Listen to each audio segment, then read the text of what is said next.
नमस्कार साथियों, मेरा नाम गौरव है और शिक्षा सत्याग्रह के प्लेटफॉर्म से जैसे कि हम लगातार वीडियोस कर रहे हैं, बहुत सारी चर्चाएं कर रहे हैं और प्रयास कर रहे हैं कि इस लॉकडाउन के दौरान, इस कोविड-19 की आपदा के दौरान हम उन समुदायों की बातों को सोशल मीडिया के माध्यम से ज़्यादातर लोगों तक पहुँचा पाएँ जिन तक बातें पहुँच नहीं रही हैं या फिर जिनकी जिनकी खबरें जो हैं वो सोशल मीडिया पे और मेन स्ट्रीम मीडिया पे है नहीं। ज़्यादातर खबरें या तो इस वक़्त कोविड-19 से रिलेटेड हैं या फिर हम सोशल मीडिया पे देख रहे हैं कि लोग अपने घरों पे हैं, खाना बना रहे हैं, कॉफ़ी-वॉफ़ी बना रहे हैं। तो इस तरीके की बहुत सारी चीज़ें हैं और लेकिन हम हमें शायद ये याद रखने की आवश्यकता है कि इस देश में बहुत सारे ऐसे समुदाय हैं जिनके विषय में बहुत कम बातें हैं। तो आज हमारे साथ चर्चा में आशीष हैं। आशीष सुकमा छत्तीसगढ़ में अभी रह रहे हैं, वहाँ काम कर रहे हैं कुछ सालों से और शिक्षार्थ नाम की एक संस्था के साथ वो काम करते हैं। सुकमा जो कि एक आदिवासी क्षेत्र है, नक्सल बेल्ट जिसे हम जिस नाम से जानते हैं, वहाँ की खबरें जो ज़्यादातर बाहर आती हैं वो इसी संदर्भ में आती हैं। तो अभी इस वक़्त वहाँ लॉकडाउन के बाद बच्चों की शिक्षा पे, लोगों के जीवन पे क्या प्रभाव पड़ा और अब आगे कैसा हम भविष्य देखते हैं, इस विषय में हम आशीष भाई से बात करेंगे। आशीष भाई, सबसे पहले बहुत धन्यवाद आपका कि आपने इस चर्चा के लिए समय निकाला। तो मेरा पहला प्रश्न तो आपसे यही है कि ये जो लॉकडाउन हो गया है अचानक, तो इससे अ, सुकमा में जिन बच्चों के साथ आप काम करते हैं, वहाँ समुदाय में क्या उनके जीवन पे फ़र्क? अ, नमस्कार गौरव और शिक्षा सत्याग्रह से जुड़े हुए सभी साथियों को भी मेरा नमस्कार सुकमा से। तो जो लॉकडाउन हुआ है कोविड-19 में, मैं उसमें कुछ पॉजिटिव चीज़ें पहले शेयर करूँगा, कुछ सीखने योग्य चीज़ें, क्योंकि हम ज़्यादातर नेगेटिव बातें सीख रहे हैं। तो पहली चीज़ तो ये है कि ये लॉकडाउन पे शासन ने यहाँ पे प्रपोज़ल दिया नक्सल जो मिलिशिया है उसको कि सीज फायर कर दिया जाए, कुछ दिनों के लिए शांति स्थापित की जाए और नक्सल भी उसका जवाब दिया है पॉजिटिवली। जो सुकमा बेल्ट है उस नहीं आया है, लेकिन बाकी आसपास के सभी क्षेत्रों में आंध्र प्रदेश, तेलंगाना, उड़ीसा से ये रिस्पॉन्स है कि अभी कोई गतिविधि नहीं होगी। तो उन्होंने भी इस शांति प्रस्ताव का समर्थन किया है। तो कम से कम इससे फायदा ये है कि जो सुरक्षा बल हैं यहाँ पे वो बाकी संचालन में और व्यवस्था संचालन में मदद कर सकते हैं प्रशासन का। ये एक अच्छी चीज़ है। दूसरा एक जो सीखने वाली बात ये है कि आदिवासी क्षेत्रों में इससे पहले भी सुकमा में किसी भी प्रकार की अगर कोई प्राकृतिक आपदा आई है, इससे पहले बाढ़ आया था, 2 साल पहले तूफान आया था जिसमें 13 दिन बिजली नहीं थी, सुकमा में सारे पोल्स उड़ गए थे। उसमें आदिवासी के जनजीवन पे बहुत ज़्यादा प्रभाव नहीं पड़ता, क्योंकि इन्होंने अपने आप को प्रकृति से इतना ज़्यादा जोड़ा हुआ है कि जो सांसारिक जो जो भौतिक व्यवस्था है, उसपे इनकी निर्भरता बहुत ही कम है एक तरीके से। तो उस हिसाब से ऐसी व्यवस्था, ऐसी स्थिति तो अभी नहीं है कि किसी को खाने को नहीं मिल रहा है लॉकडाउन की वजह से या ऐसा कुछ। सुरक्षित हैं सभी। वो लोग अपना जो उनका माइनर फॉरेस्ट प्रोड्यूस पे जो बेस्ड उनका पूरा काम है, वो सारी चीज़ें वो लोग कर रहे हैं। हालाँकि काफ़ी ज़्यादा लंबा चलने पे उन पे भी ये प्रभाव पड़ेगा।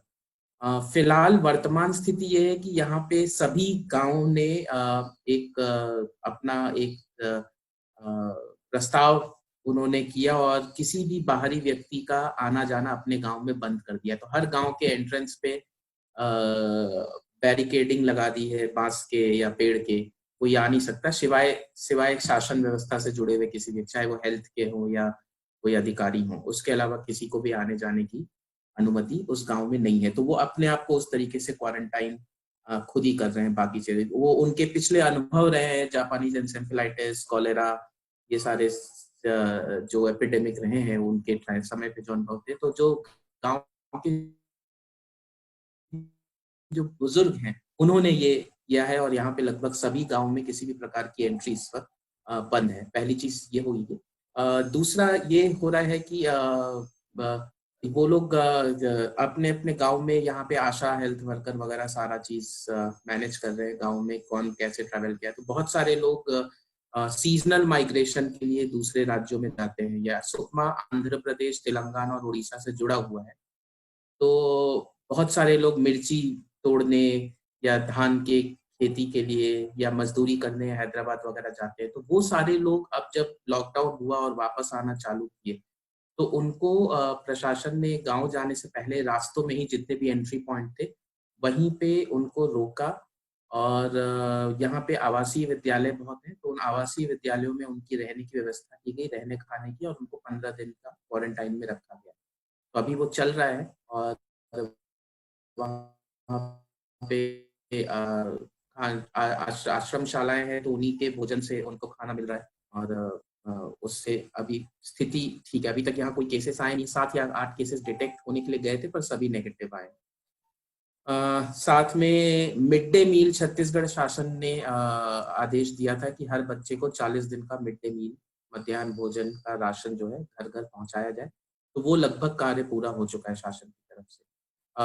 कुछ चीज़ों में शासन ने बहुत अच्छा कार्य किया है यहाँ पे, तो वो उसमें से ये एक है। तो हर टीचर ने अपने-अपने गाँव में जाके अपने सभी बच्चों को 40 दिन का राशन पहुँचा दिया है। और इसके इसके अलावा बाकी परिस्थिति अभी यहाँ पे उतनी कोविड-19 को लेके, कोरोना वायरस को लेके उतनी गंभीर कोई समस्या नहीं है। शायद उसका एक कारण ये भी है कि आबादी बहुत कम है यहाँ की, 45 पर्सन पर स्क्वायर किलोमीटर का यहाँ पे पॉपुलेशन डेंसिटी है, तो मैनेजेबल है। मार्केट सुबह 8 से 12 बजे तक खुलता है, जो शहरी क्षेत्र हैं, और उसमें आपको जो खरीदना हो खरीदिए। गाँव में दिक्कत है, गाँव में गाँव का बाज़ार पे उनका पूरा राशन हफ्ते भर का टिका रहता था। हर आदिवासी गाँव गाँव के हाट बाज़ार लगते हैं, उसी से सामान खरीदते थे। वो बाज़ार बंद हो गए हैं। तो अब बाज़ार बंद हो गए तो उनके बहुत सारी चीज़ें उसकी वजह से रुक गई हैं। लेकिन शासन उनको पब्लिक डिस्ट्रीब्यूशन सिस्टम के तहत राशन पहुँचाता है, तो 2 महीने का मुफ्त राशन सभी घरों में यहाँ पे पहुँचाए गए हैं। तो राशन में चावल है, दाल है, चना है, तेल है। सब्जियाँ वगैरह नहीं मिल रही हैं उनको, तो आदिवासी जनरली अब उस वहीं पे आता है कि आदिवासी प्रकृति से जुड़े हुए हैं, तो वो जंगल से ही अपना भाजी-सब्जी उसका इंतज़ाम वो लोग कर लेते हैं, ऐसी कोई उनको दिक्कत नहीं। तो ये है सुकमा की स्थिति तो ये है। इसके अलावा जो समस्या ये होगी कि बहुत ज़्यादा हालाँकि कैश बेस्ड इकोनॉमी पे, करेंसी बेस्ड इकोनॉमी पे नहीं निर्भर है, लेकिन फिर भी निर्भर हैं। जो उनके वनोपज हैं, महुआ हो गया, तेंदूपत्ता हो गया, तोरा हो गया, जिसको वो बीन के इकट्ठा करके फिर बेचते हैं, इमली हो गया। अब अगर सरकार उसको खरीदेगी नहीं इस टाइम पे, तो वो फिर तब समस्या थोड़ी-सी गंभीर हो जाएगी। क्योंकि आप वो महुआ कहाँ इकट्ठा करके रखेंगे? उनके पास रखने की क्षमता नहीं है। जनरली सरकार उसको खरीदते हैं, फिर उसको इकट्ठा करके रखते हैं। तो वो समस्याएँ होंगी कि फरवरी-मार्च से उनका वनोपज का टाइम चालू होता है और जून तक लगभग चलता रहता है, जिसके बाद धान की बुआई-रोपाई का काम चालू होता है। तो अब वो भी उसकी भी तैयारी होनी है। तो ये जो वनोपज है, इसका अभी तक कुछ ऐसा दिख नहीं रहा है कि कुछ शासन ने कुछ लिया है निर्णय या नहीं। यही है, सारे अस्पतालों को यहाँ पे अचानक से रात जो जो 10-20 सीटर हॉस्पिटल थे, डिस्ट्रिक्ट हॉस्पिटल, उसको 100 सीटर कर दिया है। तो वो सारी व्यवस्था है, लॉकडाउन है, बाहर नहीं जा सकते। फिलहाल तो ये व्यवस्था है। अगर मैं जनरल बात करूँ जिले की, और लगभग 2000 लोग अभी क्वारंटाइन में हैं यहाँ पे, जो माइग्रेंट लेबर थे, जो वापस आए। जी। तो आशीष जी, मैं ये भी समझना चाहता हूँ कि बच्चों की शिक्षा पे क्या असर पड़ा इसका? तो स्कूल यहाँ पे 15 मार्च के आसपास बंद कर दिए गए थे और यहाँ पे स्कूल बंद होने का मतलब बच्चों से किसी भी प्रकार का संपर्क जो है खत्म हो जाता है, जब तक आप खुद उनके गांव में जाके उनसे ना मिलें। तो 30% एरिया ही सिर्फ ऐसा है जो कि मोबाइल नेटवर्क से जुड़ा हुआ है। सुकमा का नेशनल हाईवे से गुजरता है सुकमा। तो नेशनल हाईवे के आसपास के जो गांव हैं वो मोबाइल नेटवर्क के संपर्क में है, बाकी कोई भी संपर्क में नहीं है। तो मतलब कि स्कूल बंद होने का मतलब बच्चों से किसी प्रकार का संपर्क नहीं है। हमारा खुद का एक संस्था के रूप में हम जिन बच्चों के साथ जुड़े हुए हैं उनमें से कुछ 4-5 बच्चों को छोड़ दें हर कक्षा में, तो उनके अलावा हम किसी से भी कोई भी संपर्क अभी कर नहीं पा रहे हैं स्थापित। तो उनकी पढ़ाई तो निश्चित रूप से छूट गई है और अब ये कब तक चलेगा नहीं पता। जो अंदेशा है वो ये है कि जुलाई अगस्त तक तो ये चलेगा। छत्तीसगढ़ शासन ने एक अच्छी परियोजना का शुरुआत किया है, उन्होंने ई लर्निंग प्लेटफॉर्म खुद से क्रिएट किया है, जिसमें जूम को और एक लोकल वेबसाइट को वो लोग यूज करके बच्चों तक डिजिटल क्लासरूम लेके जाने की कोशिश कर रहे हैं। और उसका कंटेंट जो है, टीचिंग कंटेंट है, वो सारा का सारा शासन के शिक्षक ही बना रहे हैं। लेकिन उसकी पहुंच सिर्फ उन्हीं क्षेत्रों तक है जहां पे मोबाइल नेटवर्क है। सुकमा उन क्षेत्रों में नहीं आता है। सुकमा और आसपास का जो पूरा बेल्ट है, दंडकारण्य, यहाँ पे पहला तो मोबाइल नेटवर्क होता नहीं है। दूसरा, जहां होता है वहां पे सिर्फ मोबाइल का टावर होगा, इंटरनेट नहीं होगा। और तीसरा, जहां कहीं इंटरनेट की सुविधा भी है तो इतनी अच्छी तो नहीं है कि आप वीडियो पे कुछ काम कर सके या पढ़ाई कर सके। तो ये 3 चरणों में है और ज्यादातर एरिया यहाँ पे without mobile network, phone network. और दूसरा ये भी है कि अधिकतर पेरेंट्स जो हैं, पालक जो हैं, उनके पास स्मार्टफोन है कि नहीं। आप डिजिटल लर्निंग करना चाहते हैं तो स्मार्टफोन होना बहुत आवश्यक है। ज्यादातर लोगों, आदिवासियों के पास स्मार्टफोन नहीं होता है, वो बेसिक फोन रखते हैं जिसमें वो गाना वगैरह सुनते हैं। तो वो भी है। तो पढ़ाई तो फिलहाल पूरी तरीके से ठप है। हम एक संस्था होने के नाते ये इंतजार कर रहे हैं कि लॉकडाउन अगर हटता है जब भी, तो क्या हम गांव के अंदर जाके बच्चों तक कुछ पढ़ने की सामग्री हम फिजिकली प्रिंट आउट दे सकते हैं क्या। लेकिन फिलहाल वो संभव नहीं हो पा रहा है। जी, तो हालाँकि मैं क्योंकि मैं भी जो काम करता हूँ तो हम भी ये चैलेंजेस फेस कर रहे हैं। हमारे यहाँ 3G 4G इंटरनेट है, मोबाइल नेटवर्क है जियो वगैरह का, लेकिन ये जो उसको भी एक्सेस करने के लिए डिवाइस चाहिए, स्मार्टफोन चाहिए। तो पिछले 10 दिन से हम भी जो प्रयास कर रहे हैं उसमें 50-55% बच्चों तक ही पहुंच हो पा रही है। तो मैं समझ सकता हूँ आप जो कह रहे हैं कि स्थिति तो ये आदिवासी क्षेत्रों में स्थिति इस तरह की ही है। अब मैं थोड़ा अंतिम दौर में आपसे एक बात और पूछना चाहता हूँ कि ये बहुत ज्यादा जो चर्चा चल रही है कि ई लर्निंग हो जाएगी और शायद इसके बाद कोरोना वायरस के इस पूरे आपदा के बाद शिक्षा का पूरा सीन बदल जाएगा और स्कूल नहीं होंगे, या जो भी होगा सब कुछ ऑनलाइन क्लासरूम्स ही होंगे। तो आपका इस पे क्या मत है और आप भविष्य को कैसे देखते हैं? आपके क्या सुझाव हैं उस पर? मेरा इस पे थोड़ा सा ओपिनियन मिक्स्ड है। टेक्नोलॉजी एक इनेबलर रही है, इसमें तो कोई दो राय नहीं है। लेकिन सच्चाई ये भी है कि शिक्षा एक आज की डेट में एक व्यापार है। इंडस्ट्रियलाइजेशन हो चुका है और इंडिया इस वक्त सबसे बड़े मार्केट में से एक है। जो एक्सपर्ट्स का एस्टिमेट है वो है कि इंडिया में एजुकेशन इंडस्ट्री $55 बिलियन की है, नर्सरी से लेके हायर एजुकेशन तक की। तो उसमें मुझे जो समझ में आ रहा है कि कुछ लोग तो बहुत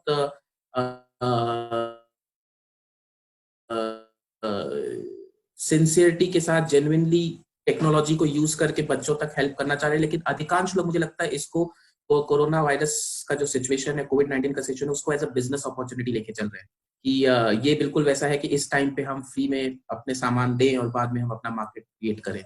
तो कहीं ना कहीं वो इंडस्ट्री, ये बात जो कि सच है, कोविड-19 के बाद जो ग्लोबल इकोनॉमी है वो चेंज होगी, तो ऑब्वियसली भारत में भी इकोनॉमी चेंज होगी और एजुकेशन का जो सिस्टम है वो भी चेंज होगा। और ये एक उन लोगों के लिए जो बहुत दिनों से इंतजार कर रहे थे उस नीड के क्रिएट होने की, जहाँ पे पब्लिक डिजिटल लर्निंग सॉल्यूशंस को अडॉप्ट करे, उनके लिए ये शायद ये गोल्डन पीरियड है।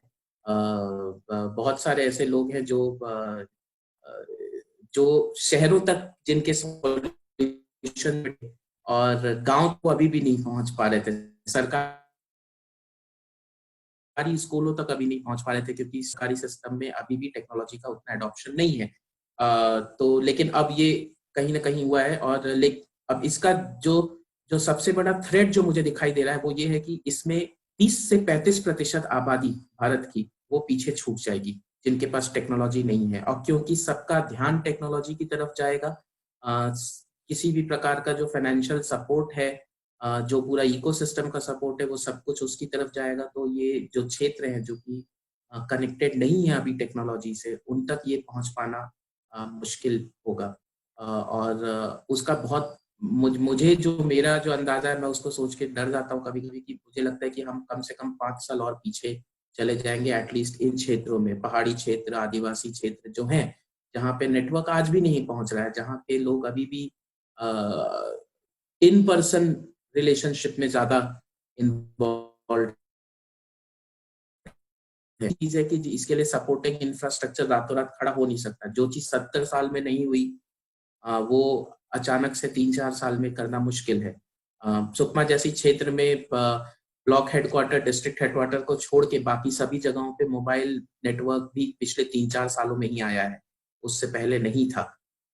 तो मतलब मैं खुद भी जब सुकमा आया था तो मुझे इंटरनेट यूज करने के लिए 5 किलोमीटर दूर बस स्टैंड पे जाना पड़ता था, और वहां पे आधा घंटा मैं बैठ के अपने फोन को सिंक करता था।